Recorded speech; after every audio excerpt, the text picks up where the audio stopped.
Bonjour. Aujourd'hui, je vais vous raconter une légende colombienne appelée le Tunjo d'or. Mais qu'est-ce qu'un Tunjo? Bon, le Tunjo est un bagneur d'or. Peut-être c'était ces petites idoles symboliques aux divines des Pijaos.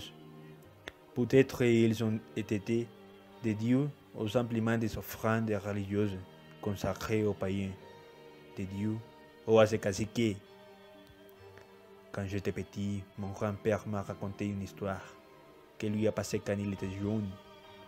C'est la légende du Tunjo d'or.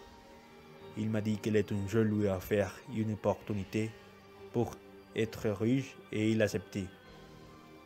Mais de quoi cette légende s'agit? Le Tunjo est un bagneur d'or, au mieux un bébé qui s'est converti en vraie mine d'or dans les chemins serpentés des forêts parfumées, cassées cristallines et des roches mystiques. Cet enfant négligé apparaît, implorant et en implorant une protection, un aliment et un manteau aux voyageurs. Quelques voyageurs à pied sont envahis par la peur et ils fuient rapidement. Après tout, le Tunjo ne fait plus que faire peur aux victimes. Il seul cherche un protecteur qui les soigne. Et maintenant, pour lui, à son tour, les fait millionnaire. Le secret consiste à les prendre dans les bras, prendre sa main droite et faire la signe de la croix.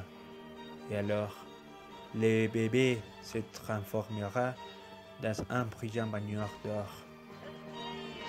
Mais ce bagneur restera vivant et il est pressé de lui porter pour la maison, de chercher un lieu pour la boire, pour l'alimenter. Parce que le bagneur mange et l'excrément qu'il défèque quotidiennement sera un bille d'or. Parfois, le Tunjo est vu assis sur un arc en ciel,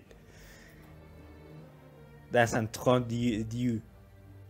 Sur sa tête se voit une auréole dorée, dans une forme d'amande, en irradiant des rayons solaires immortels.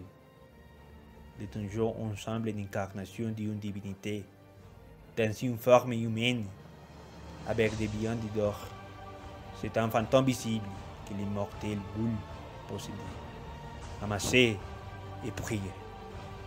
Enfin, si les bénéficiaires avaient la richesse du Tunjo d'or, après d'avoir les honneurs, une grande quantité d'argent et la gloire, néglige sa rite et ses aliments, il récolte une peste, un grand vent, des ruines, et par ingrate, seule la mort peut mettre une fin à son destin mortel. Alors, mon grand-père a eu ce destin, car un jour il a laissé d'alimenter les Tunjo, et tout a fini avec une catastrophe.